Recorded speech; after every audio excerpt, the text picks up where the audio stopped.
कल्पना कीजिए, आज से लगभग पौने 200 साल पहले की एक ऐसी दुनिया जहां हर कोई ये मानता था कि इंसान और प्रकृति के तमाम जीव हमेशा से ऐसे ही थे जैसे आज दिखते हैं। लोग मानते थे कि हर प्रजाति को एक ही पल में एक ही सांचे में ढालकर बनाया गया है। लेकिन फिर एक शांत स्वभाव का वैज्ञानिक 22 साल की उम्र में एक समुद्री जहाज पर निकलता है।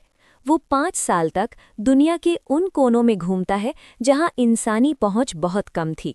वो हजारों पौधों, जानवरों और जीवाश्मों यानी फॉसिल्स को इकट्ठा करता है, और जब वो वापस लौटता है तो उसके पास एक ऐसा विचार था जो इंसान की सोच को हमेशा हमेशा के लिए बदलने वाला था। 24 नवंबर 1859 को जब ये विचार एक किताब के रूप में दुनिया के सामने आया तो विज्ञान के इतिहास में प्रलय आ गया। उस किताब का नाम था on the origin of species और उस महान खोजी का नाम था चार्ल्स डार्विन यानी चार्ल्स डार्विन। नमस्कार दोस्तों, आज हम उस किताब का सफ़र शुरू करने जा रहे हैं जिसे जीव विज्ञान की बाइबल कहा जाता है। अगले 3 घंटों में हम डार्विन के साथ उस HMS बीगल जहाज पर सवार होंगे और उन रहस्यों को सुलझाएंगे जो सदियों से छिपे हुए थे। हम जानेंगे कि कैसे एक मामूली पक्षी की चोंच ने विकासवाद के सबसे बड़े सिद्धांत को जन्म दिया। क्या वाकई जीवन एक जंगल का कानून है जहां केवल सबसे ताकतवर ही बचता है?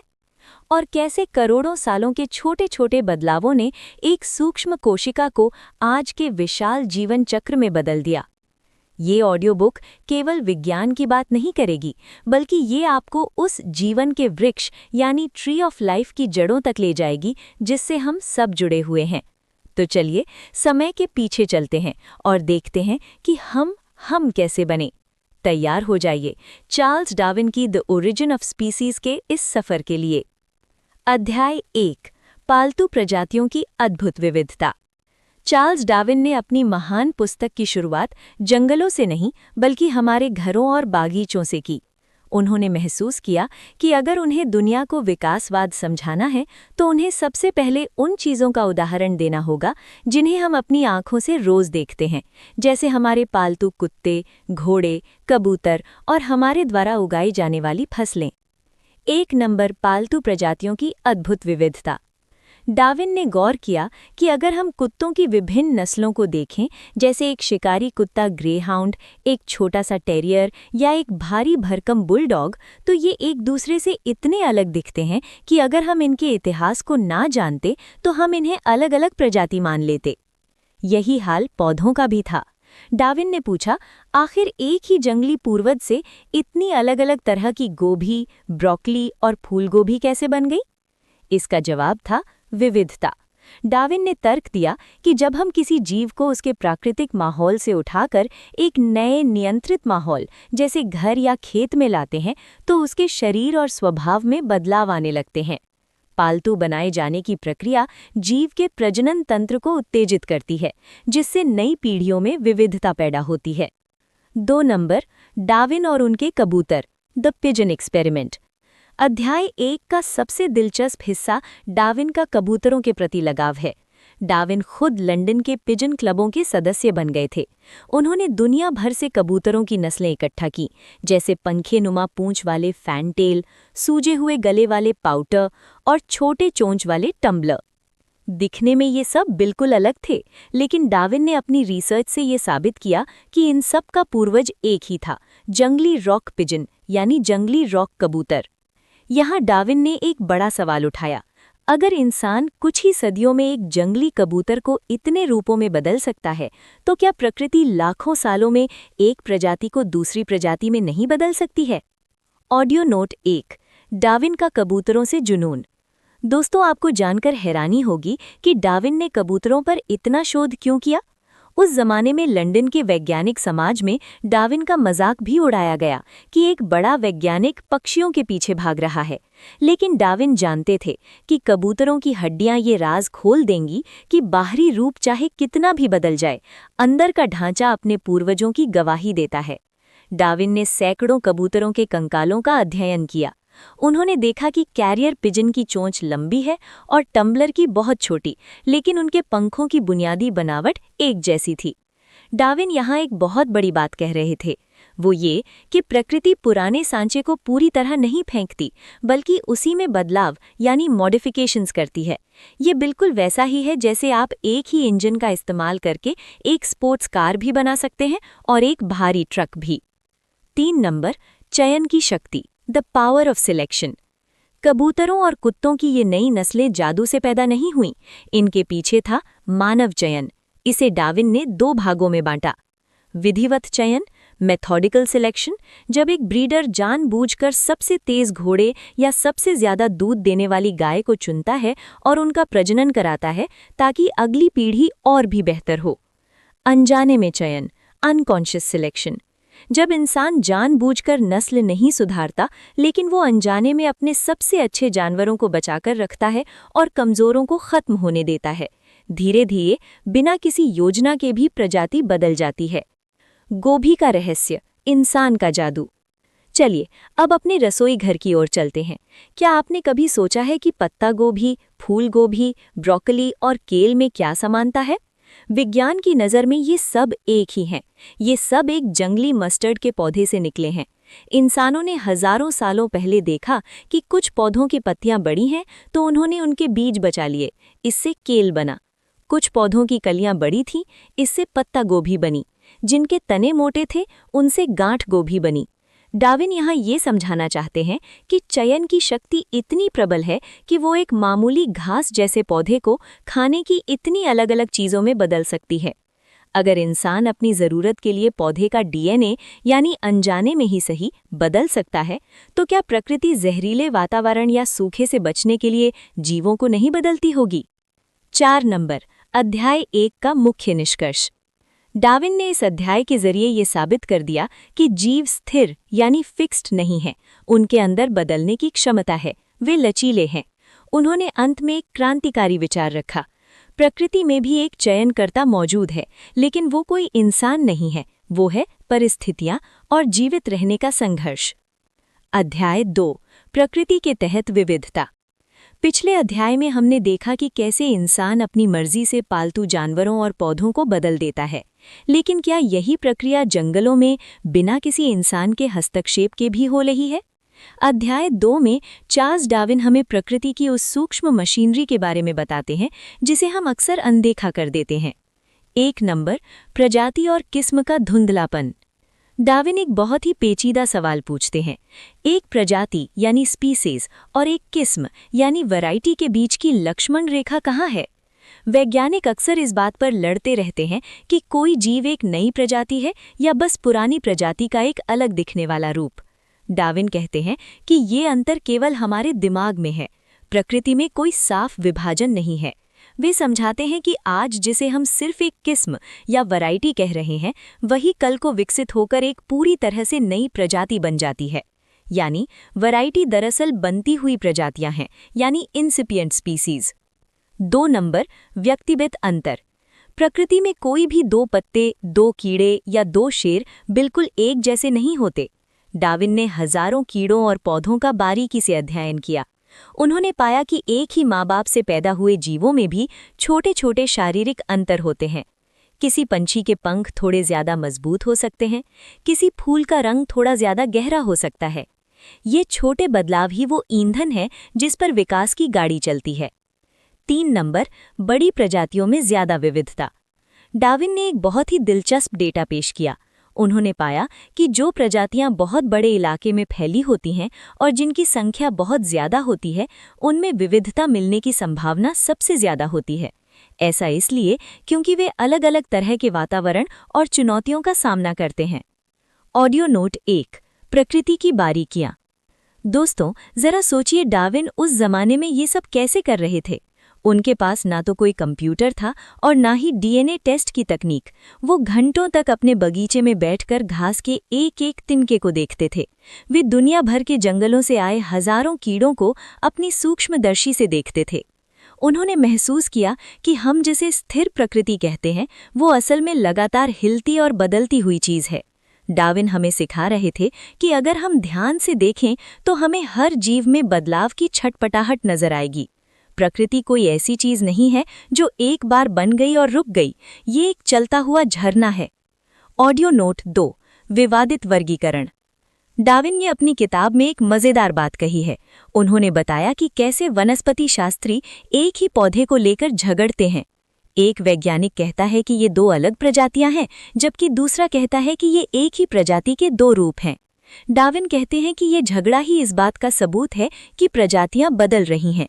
अगर हर प्रजाति को भगवान ने अलग और स्थिर बनाया होता तो उनके बीच इतना भ्रम कभी पैदा नहीं होता। ये भ्रम इसलिए है क्योंकि एक प्रजाति धीरे धीरे दूसरी बनने की राह पर है। ये बिल्कुल वैसा ही है जैसे आप ये तय न कर पाएं कि कोई किशोर अभी बच्चा है या वयस्क, क्योंकि वो बदलाव के दौर से गुजर रहा है। अध्याय 2 का सार, ऑडियो समरी। प्रकृति में विविधता हर जगह मौजूद है, बस उसे देखने वाली नजर चाहिए। किस्में ही भविष्य की प्रजातियां हैं। विकास अचानक नहीं होता, बल्कि छोटे छोटे व्यक्तिगत अंतरों के जमा होने से होता। अध्याय 3, अस्तित्व के लिए संघर्ष, स्ट्रगल फॉर एग्जिस्टेंस। अब हम डार्विन की थ्योरी के उस हिस्से में प्रवेश कर रहे हैं जिसे प्रकृति का कड़वा सच कहा जाता है। डार्विन कहते हैं कि प्रकृति कोई शांत या सुंदर बगीचा नहीं है, बल्कि ये एक युद्ध का मैदान है जहां हर जीव हर पल अपनी जिंदगी के लिए लड़ रहा है। इसी को उन्होंने नाम दिया अस्तित्व के लिए संघर्ष। 1. ज्यामितीय अनुपात में वृद्धि, high rate of increase. Darwin एक गणितीय गणना देते हैं। वे कहते हैं कि अगर एक जीव की आबादी को न रोका जाए तो वो पूरी पृथ्वी को भर देगी। उदाहरण के लिए, हाथी को सबसे धीरे प्रजनन करने वाला जानवर माना जाता है। डार्विन ने हिसाब लगाया कि अगर एक हाथियों का जोड़ा 30 साल की उम्र से बच्चे देना शुरू करे और 100 साल तक जिए तो केवल 750 सालों में उनके 1,90,00,000 वंशज होंगे। लेकिन ऐसा होता नहीं है। क्यों? क्योंकि प्रकृति में चेक और बैलेंस की एक मशीनरी काम करती है। ऑडियो नोट 1, माल्थस का सिद्धांत और Darwin, the influence of Malthus. दोस्तों, डार्विन को ये विचार कहाँ से आया? दरअसल डार्विन ने थॉमस माल्थस की एक किताब पढ़ी थी जो इंसानी आबादी के बारे में थी। माल्थस ने कहा था कि इंसान इतनी तेजी से बढ़ रहे हैं कि आने वाले समय में खाना कम पड़ जाएगा और अकाल या युद्ध होंगे। डार्विन ने इसी विचार को पूरी प्रकृति पर लागू कर दिया। उन्होंने महसूस किया कि हर साल करोड़ों बीज पैदा होते हैं, हजारों अंडे दिए जाते हैं, लेकिन उनमें से केवल कुछ ही बच पाते हैं।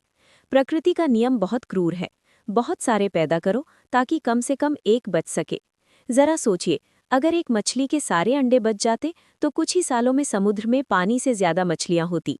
ये संघर्ष ही है जो प्रकृति को संतुलन में रखता है। 2. संघर्ष के 3 स्तर, 3 लेवल्स ऑफ स्ट्रगल। डार्विन ने समझाया कि ये लड़ाई 3 तरह से लड़ी जाती है। अपनी ही प्रजाति के बीच सबसे भीषण लड़ाई, क्योंकि 2 शेरों को एक ही तरह का खाना और एक ही जैसी गुफा चाहिए। दूसरी प्रजातियों के साथ, जैसे बिल्ली और चूहे की लड़ाई या 2 अलग पौधों की लड़ाई जो एक ही जमीन से पानी खींचना चाहते हैं। वातावरण के साथ, कड़ाके की ठंड, सूखा या बाढ़ से लड़ना। ऑडियो नोट 2, एक खामोश युद्ध, अ साइलेंट वॉर। जब हम संघर्ष की बात करते हैं तो हमारे दिमाग में शेर और हिरण की दौड़ आती है, लेकिन डार्विन हमें एक खामोश युद्ध, साइलेंट वॉर की ओर ले जाते हैं। कल्पना कीजिए एक पेड़ की जो घने जंगल में उगने की कोशिश कर रहा है। वो किसी जानवर से नहीं लड़ रहा, वो बाकी पेड़ों से लड़ रहा है, सूरज की रोशनी पाने के लिए। वो अपनी जड़ों को और गहरा भेज रहा है ताकि दूसरे पेड़ का पानी छीन सके। डार्विन ने एक प्रयोग किया। उन्होंने अपने बगीचे की 3x2 फीट की जमीन साफ की और वहां उगने वाले हर छोटे खरपतवार, वीट को गिना। उन्होंने पाया कि वहां 357 पौधे उगे, जिनमें से 295 को कीड़ों और घोंघों ने खा लिया। ये संघर्ष हर सेकंड हमारे पैरों के नीचे चल रहा है, जिसे हम देख भी नहीं पाते। 3. जीवन का जटिल जाल, the complex web of life. Darwin ने बताया कि प्रकृति में सब कुछ एक दूसरे से जुड़ा है। उन्होंने एक मजेदार उदाहरण दिया, cats and clover. Lal clover के फूलों का परागण केवल भौरे यानी हम्बल बीज कर सकते हैं। चूहे इन भौरों के घोंसलों को नष्ट कर देते हैं और बिल्लियां चूहों को खा जाती हैं। इसका मतलब है, जिस गांव में बिल्लियां ज्यादा होंगी वहां चूहे कम होंगे, भौरे ज्यादा होंगे और क्लोवर की फसल अच्छी होगी। ऑडियो नोट 3, संघर्ष का इनाम, विकास, द प्राइज ऑफ स्ट्रगल। अंत में डार्विन एक बहुत गहरी बात कहते हैं। वे कहते हैं कि हमें इस संघर्ष को देखकर दुखी नहीं होना चाहिए। ये क्रूर लग सकता है कि एक कमजोर पक्षी ठंड से मर गया या एक शावक भूख से मर गया, लेकिन इसी संघर्ष की वजह से प्रकृति में सुधार आता है। अगर ये संघर्ष न होता तो जीव कभी नहीं बदलते। ये संघर्ष ही वो कसौटी है जिस पर हर जीव को परखा जाता है। जो इस परीक्षा में पास होता है वही अपने गुणों को आगे ले जाता है। इसी संघर्ष की कोख से वो जादुई चीज जन्म लेती है जिसे हम अगले अध्याय में विस्तार से समझेंगे, नेचुरल सिलेक्शन। तो दोस्तों, अब तक हमने देखा कि विविधता मौजूद है और संघर्ष भी मौजूद है। अब इन दोनों को मिला दीजिए। जब विविधता वाले जीव संघर्ष करते हैं तो परिणाम क्या निकलता है? वो परिणाम है डार्विन की थ्योरी का सुपरस्टार, अध्याय 4, प्राकृतिक चयन, नेचुरल सिलेक्शन। अब हम उस मुकाम पर पहुंच गए हैं जहां चार्ल्स डार्विन का पूरा शोध एक बिंदु पर आकर मिलता है। हमने देखा कि जीवों में विविधता होती है और उनके बीच अस्तित्व के लिए संघर्ष भी होता है। अब सवाल यह है कि इस संघर्ष में कौन जीतता है? डार्विन ने इसका जवाब दिया, प्राकृतिक चयन। इसे बाद में योग्यतम की उत्तरजीविता के नाम से भी जाना गया। 1. प्रकृति का अदृश्य हाथ। डार्विन समझाते हैं कि जैसे एक ब्रीडर अपने फायदे के लिए सबसे अच्छे जानवरों को चुनता है, वैसे ही प्रकृति अपने आप उन जीवों को चुन लेती है जिनके पास माहौल में जीवित रहने के लिए थोड़ा सा भी बेहतर गुण होता है। कल्पना कीजिए कि एक ही प्रजाति के कुछ कीड़े हरे रंग के हैं और कुछ भूरे रंग के। अगर वे हरी पत्तियों पर रहते हैं तो पक्षी भूरे कीड़ों को आसानी से देख लेंगे और खा जाएंगे। धीरे धीरे भूरे कीड़े खत्म हो जाएंगे और केवल हरे कीड़े बचेंगे जो प्रजनन करेंगे। कुछ पीढ़ियों बाद उस इलाके के सभी कीड़े हरे हो जाएंगे। ये प्रकृति द्वारा किया गया चयन है। ऑडियो नोट 1, प्राकृतिक चयन की धीमी रफ्तार। दोस्तों, यहाँ एक बात समझना बहुत जरूरी है। प्राकृतिक चयन कोई ऐसी चीज नहीं है जो रातों रात हो जाती है। डार्विन कहते हैं कि ये प्रक्रिया इतनी धीमी है कि हम अपनी छोटी सी जिंदगी में इसे देख भी नहीं पाते। प्रकृति हर रोज, हर घंटे पूरी दुनिया में हर छोटी से छोटी विविधता की जांच कर रही है। वो जो बुरा है उसे रिजेक्ट कर देती है और जो थोड़ा सा भी अच्छा है उसे सहेज कर रख लेती है। हम केवल इसके नतीजे देखते हैं और हमें लगता है कि ये कोई चमत्कार है, लेकिन असल में ये करोड़ों वर्षों तक चली आ रही अदृश्य छटनी का नतीजा है। जैसे एक मूर्तिकार पत्थर को धीरे धीरे तराश कर मूर्ति बनाता है, वैसे ही समय और संघर्ष मिलकर जीवन को तराशते हैं। 2. यौन चयन, सेक्सुअल सिलेक्शन। डार्विन ने एक और दिलचस्प अवधारणा दी, यौन चयन। यहाँ संघर्ष जीवित रहने के लिए नहीं, बल्कि साथी यानी मेट को पाने के लिए है। मोर के भारी और सुंदर पंख उसे उड़ने में मदद नहीं करते, बल्कि उसे शिकारियों के लिए और ज्यादा असुरक्षित बनाते हैं। लेकिन ये पंख मादा मोरहन यानी मोरहेन को आकर्षित करने के लिए जरूरी है। अगर कोई गुण जीव को बच्चे पैदा करने में मदद करता है, तो भले ही वो उसके जीवित रहने के लिए थोड़ा सा जोखिम भरा हो, प्रकृति उसे चुन लेती है। ऑडियो नोट 2, चार्ल्स डार्विन का जीवन का वृक्ष, the tree of life. Darwin ने अपनी नोटबुक में एक बहुत ही मशहूर चित्र बनाया था जिसे उन्होंने ट्री ऑफ लाइफ कहा था। उन्होंने कल्पना की थी कि जीवन एक पेड़ की तरह है। पेड़ की जड़ें हमारे पुराने पूर्वज हैं। जो टहनियाँ आज हरी भरी हैं वे आज की जीवित प्रजातियां हैं, और जो टहनियाँ सूख कर गिर गईं वे प्रजातियां हैं जो विलुप्त हो गईं क्योंकि वो प्रकृति के चयन में खरी नहीं उतरीं। डार्विन यहाँ एक क्रांतिकारी बात कह रहे थे कि हम सब एक ही परिवार का हिस्सा हैं। अगर आप पीछे की ओर चलते जाएं तो आप पाएंगे कि एक इंसान और एक ओक का पेड़ कभी न कभी एक ही जड़ से जुड़े थे। ये विचार उस समय के लोगों के लिए पचा पाना बहुत मुश्किल था। 3. विलुप्ति और नए रूपों का उदय, विलुप्ति एंड डाइवर्जेंस। प्राकृतिक चयन का एक और पहलू है विलुप्ति, एक्सटिंक्शन। जो जीव समय के साथ खुद को नहीं बदल पाते वे खत्म हो जाते हैं, और जो बच जाते हैं वे धीरे धीरे एक दूसरे से इतने अलग हो जाते हैं कि वे नई प्रजातियां बन जाते हैं। डार्विन ने इसे चरित्र का विचलन कहा, divergence of character. Audio note 3, क्या ये सब अचानक हुआ, चांस और डिजाइन? अक्सर लोग पूछते हैं कि क्या डार्विन ये कह रहे थे कि सब कुछ अचानक हुआ? डार्विन का जवाब था, नहीं, विविधताएं अचानक हो सकती हैं, लेकिन उनका चयन अचानक नहीं होता, वो नियमों के तहत होता है। जिस जीव के पास पंख हैं वो उड़ेगा, जिसके पास गलफड़े हैं, गिल्स हैं, वो तैरेगा। ये कोई इत्तेफाक नहीं है कि मछली के शरीर का आकार पानी के लिए एकदम सही है। ये करोड़ों सालों की सटीक छटनी का परिणाम है। डार्विन ने ईश्वर की जगह प्रकृति के नियमों को बिठा दिया। उन्होंने दिखाया कि दुनिया में इतनी खूबसूरती और जटिलता बिना किसी अलौकिक शक्ति के सिर्फ सरल नियमों के पालन से भी आ सकती है। तो दोस्तों, ये था प्राकृतिक चयन, वो जादुई शक्ति जिसने इस धरती को लाखों रंगों और रूपों से भर दिया। लेकिन क्या डार्विन की इस थ्योरी में कोई कमियां थी? क्या उन्हें किसी बात का डर था?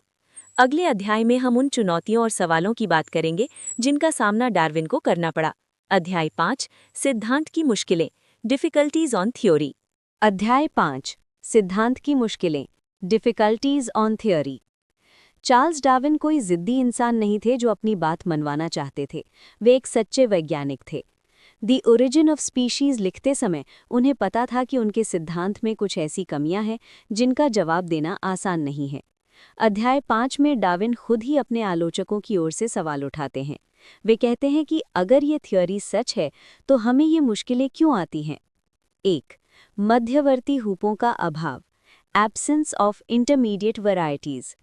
डार्विन के सामने सबसे बड़ा सवाल ये था कि अगर प्रजातियां धीरे धीरे बदलती हैं तो हमें हर जगह बीच की कड़ियां क्यों नहीं दिखती।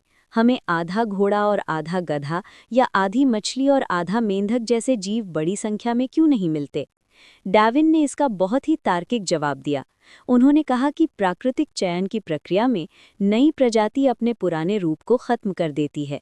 संघर्ष अपनी ही प्रजाति के बीच सबसे ज्यादा होता है, इसलिए जो बेहतर होता है वो पुराने को पूरी तरह मिटा देता है। उन्होंने जीवाश्म रिकॉर्ड के अधूरे होने की बात भी कही।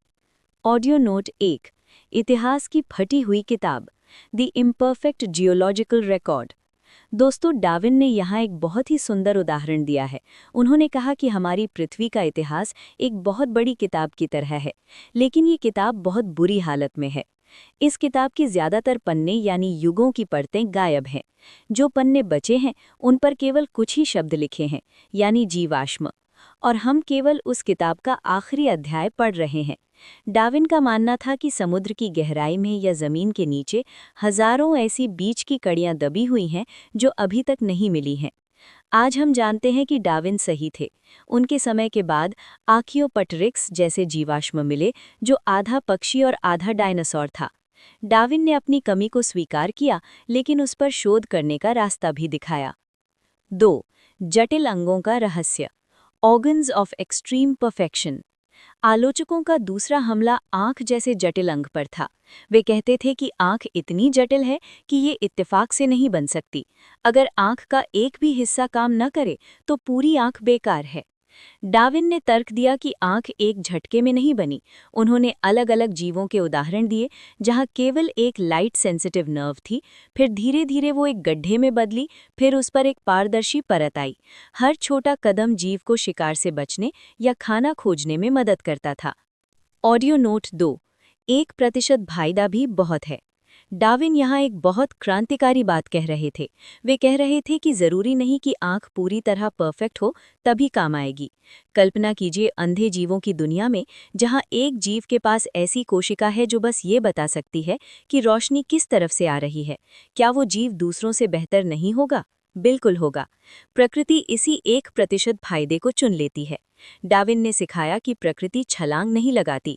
Nature does not make leaps, वो छोटे छोटे कदम उठाती है। इसे लैटिन में नेचुरा नॉन फेसिट सैल्टम कहा जाता है। आज के सुपर कंप्यूटर मॉडल्स ने भी ये साबित कर दिया है कि एक साधारण प्रकाश बिंदु से एक जटिल आंख बनने में केवल कुछ लाख साल ही लगते हैं। 3. सहज ज्ञान या इंस्टिंक्ट।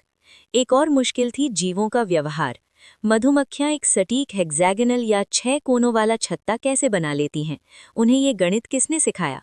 डार्विन ने समझाया कि जैसे शरीर बदलता है वैसे ही दिमाग और आदतें भी विकसित होती हैं। जो मधुमक्खियां कम मोम खर्च करके ज्यादा शहद जमा कर पाती थीं, वे जीवित रहीं। धीरे धीरे छत्ता बनाने का ये गणितीय गुण उनके स्वभाव में शामिल हो गया।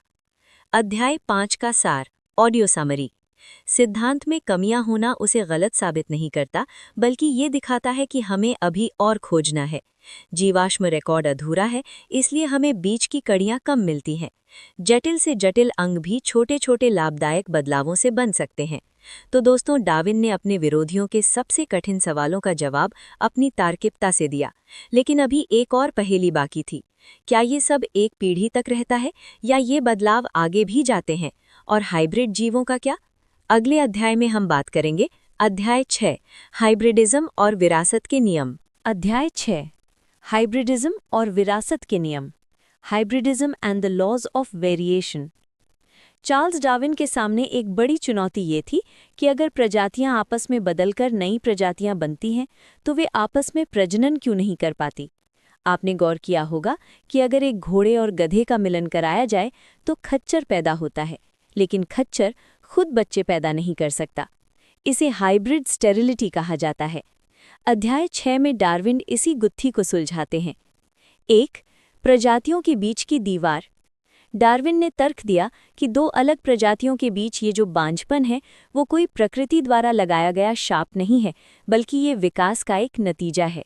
जब दो प्रजातियां हजारों सालों तक अलग अलग माहौल में रहती हैं तो उनके शरीर का प्रजनन तंत्र इतना अलग हो जाता है कि वे आपस में मैच नहीं कर पाते। डार्विन कहते हैं कि ये बांझपन अचानक नहीं आता। उन्होंने कई पौधों का उदाहरण दिया जहां दो अलग प्रजातियों को मिलाने पर बीज तो बने, लेकिन वे बहुत कमजोर थे। ये साबित करता है कि प्रजातियां धीरे धीरे एक दूसरे से दूर होती जाती हैं। Audio note 1. प्रकृति का सुरक्षा तंत्र या इत्तेफाक। Natures barrier. दोस्तों, डार्विन यहाँ एक बहुत ही बारीक बात समझा रहे हैं। उस समय के लोग मानते थे कि भगवान ने प्रजातियों के बीच ये दीवार इसलिए खड़ी की है ताकि वे आपस में मिक्स होकर अजीबोगरीब जीव न बना दें। लेकिन डार्विन ने कहा कि ये कोई नियम नहीं है, बल्कि ये सिर्फ एक साइड इफेक्ट है। जैसे जैसे दो आबादी अलग अलग दिशाओं में विकसित होती हैं, उनके सेल्स और उनके अंगों की बनावट बदल जाती है। ये वैसा ही है जैसे दो अलग अलग ताले और चाबियां। अगर आप एक कंपनी की चाबी से दूसरी कंपनी का ताला खोलने की कोशिश करेंगे तो वो नहीं खुलेगा। ये इसलिए नहीं कि किसी ने इसे जानबूझकर रोका है, बल्कि इसलिए क्योंकि दोनों को अलग अलग ज़रूरतों के हिसाब से बनाया गया था। दूसरा, विरासत के अज्ञात नियम, लॉज ऑफ वेरिएशन। यहाँ डार्विन एक ऐसी जगह खड़े थे जहाँ विज्ञान अभी पहुंचा नहीं था। उनके समय में जीन्स या डीएनए की खोज नहीं हुई थी। डार्विन जानते थे कि लक्षण एक पीढ़ी से दूसरी पीढ़ी में जाते हैं, लेकिन कैसे, ये उनके लिए भी एक रहस्य था। उन्होंने कुछ नियम पहचाने। प्रभाव का उपयोग और अनुपयोग, यूज एंड डिसयूज।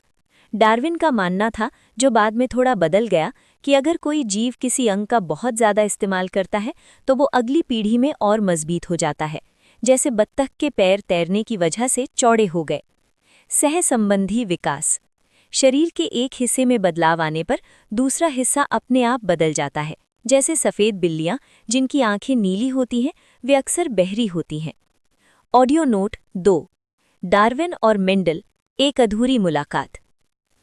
इतिहास का एक बहुत बड़ा दुखद इत्तेफाक ये है कि जब डार्विन ये किताब लिख रहे थे, ठीक उसी समय ऑस्ट्रिया में एक पादरी ग्रेगर मेंडल मटर के दानों पर अपने प्रयोग कर रहे थे। मेंडल ने जेनेटिक्स के नियमों को खोज लिया था, जो डार्विन की थ्योरी की सबसे बड़ी कमी को पूरा कर सकते थे। कहा जाता है कि मेंडल ने अपना पेपर डार्विन को भेजा भी था, लेकिन डार्विन उसे पढ़ नहीं पाए क्योंकि वो जर्मन भाषा में था। अगर डार्विन ने मेंडल का काम पढ़ लिया होता तो विकासवाद का सिद्धांत उसी समय पूर्ण हो जाता। डार्विन को ये समझाने में संघर्ष नहीं करना पड़ता कि बदलाव कैसे सुरक्षित रहते हैं। आज हम जानते हैं कि म्यूटेशन और डीएनए ही वो धागा है जिसने डार्विन की पूरी थ्योरी को बांध कर रखा है। तीसरा, पूर्वजों की वापसी, एटाविज्म।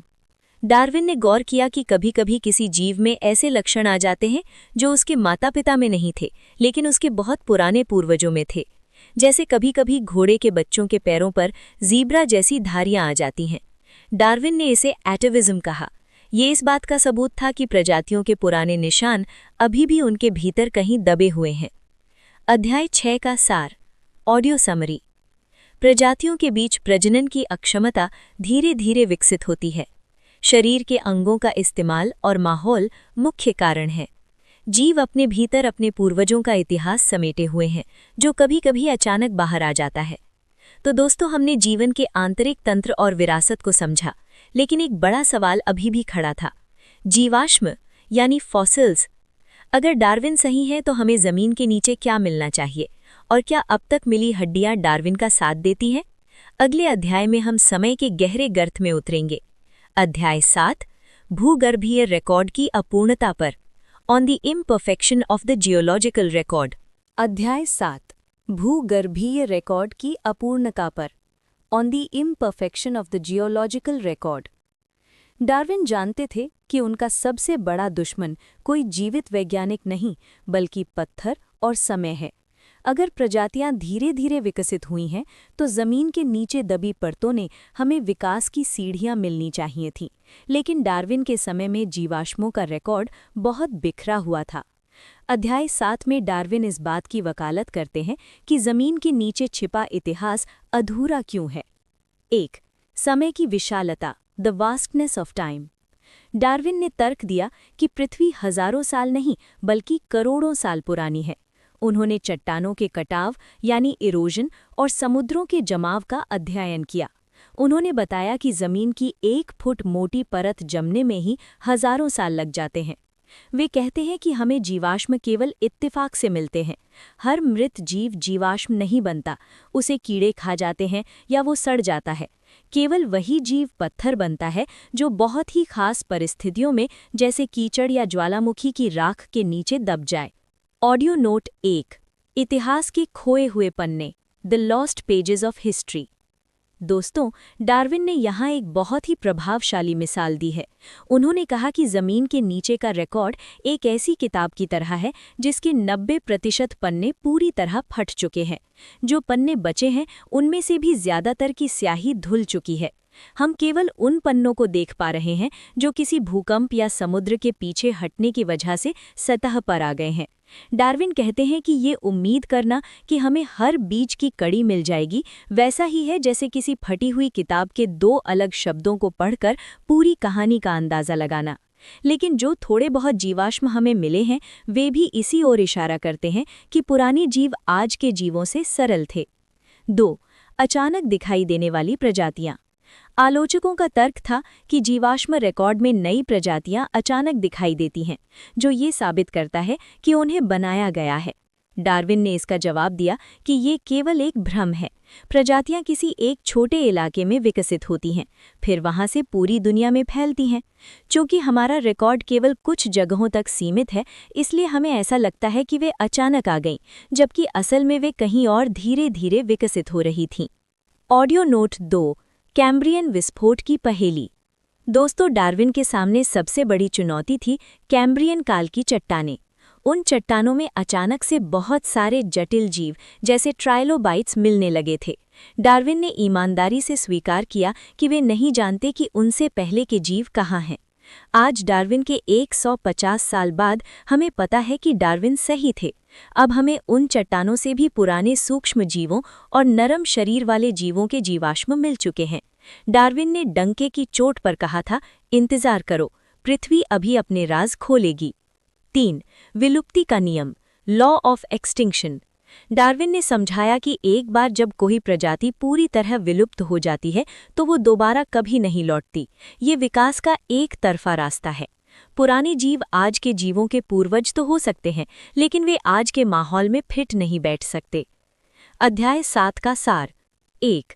पृथ्वी बहुत प्राचीन है और जीवाश्म रिकॉर्ड अत्यंत अपूर्ण है। 2. जीवाश्म बनने की प्रक्रिया बहुत दुर्लभ है, इसलिए हर कड़ी का मिलना असंभव है। 3.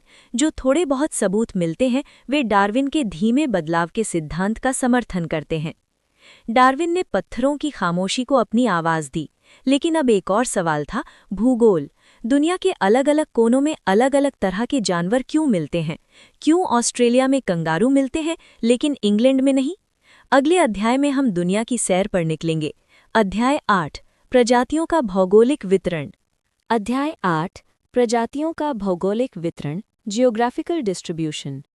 डार्विन ने पत्थरों का अध्ययन किया, लेकिन उनके पास एक और बड़ा सबूत था, नक्शा। अगर हर जीव को एक ही जगह बनाया गया था तो दुनिया के अलग अलग कोनों में इतने अलग जानवर क्यों हैं? अध्याय 8 में डार्विन हमें बीगल जहाज की उस यात्रा पर ले जाते हैं जहां उन्होंने भूगोल और जीवन के बीच के अद्भुत संबंध को समझा। 1. दूरी और समानता का रहस्य। डार्विन ने एक बहुत ही अजीब बात गौर की।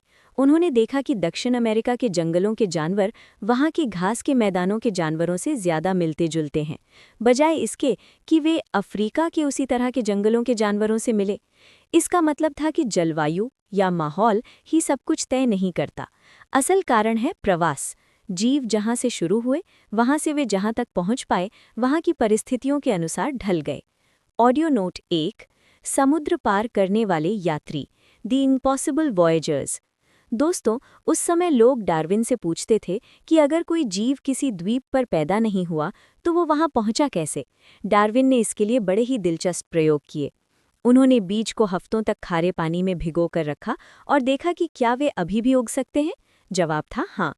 उन्होंने सोचा कि क्या पक्षियों के पैरों में चिपकी मिट्टी या उनके पेट में मौजूद बीज समुद्र पार कर सकते हैं। जवाब फिर से था हाँ। डार्विन ने साबित किया कि प्रकृति के पास परिवहन के हजारों तरीके हैं, कभी लकड़ी के लट्ठों पर बहकर तो कभी तूफान की हवाओं में उड़कर जीवन ने समुद्र की विशाल दूरियों को पार किया है। यही कारण है कि दूर दराज के द्वीपों पर भी हमें ऐसे जीव मिलते हैं जो मुख्य भूमि के जीवों जैसे दिखते हैं। 2. द्वीपों का अनोखा जीवन।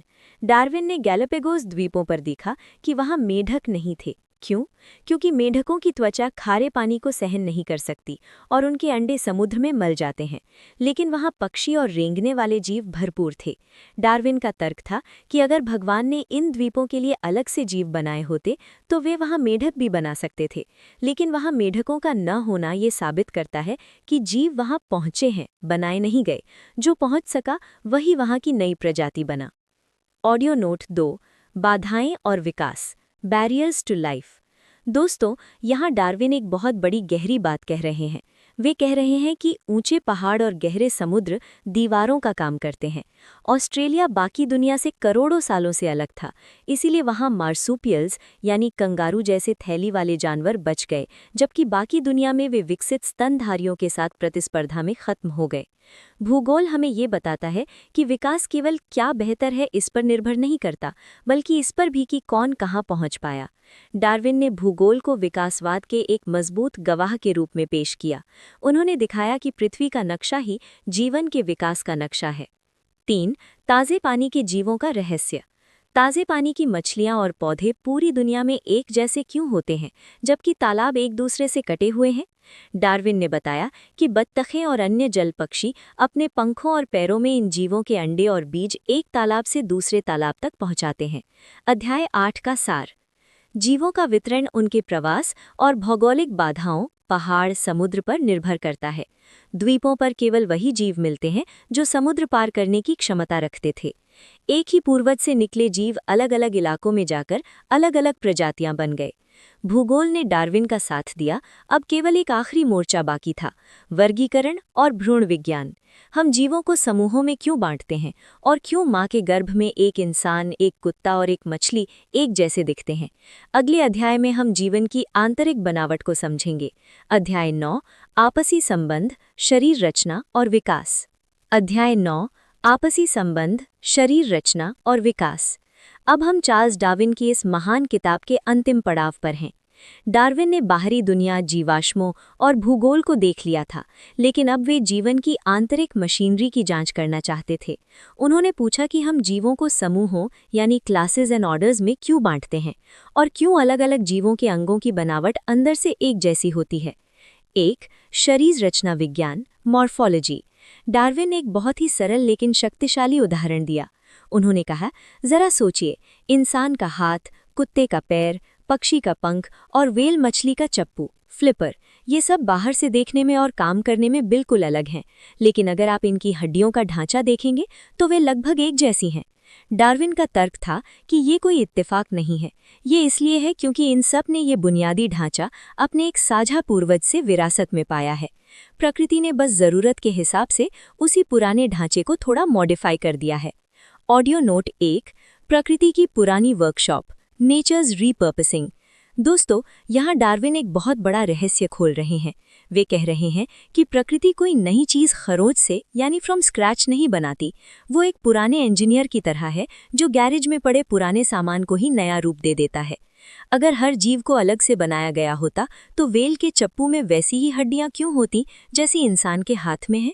व्हेल को तो हड्डियों की जरूरत नहीं थी, वो तो तैरती है। लेकिन ये हड्डियां इस बात का पक्का सबूत है कि व्हेल के पूर्वज कभी जमीन पर चलने वाले 4 पैरों वाले जानवर थे। डार्विन ने हमें सिखाया कि हमारे शरीर की बनावट असल में हमारे पूर्वजों का हस्ताक्षर है, जिसे हम आज भी ढो रहे हैं। 2. भ्रूण विज्ञान, मां के गर्भ का सच।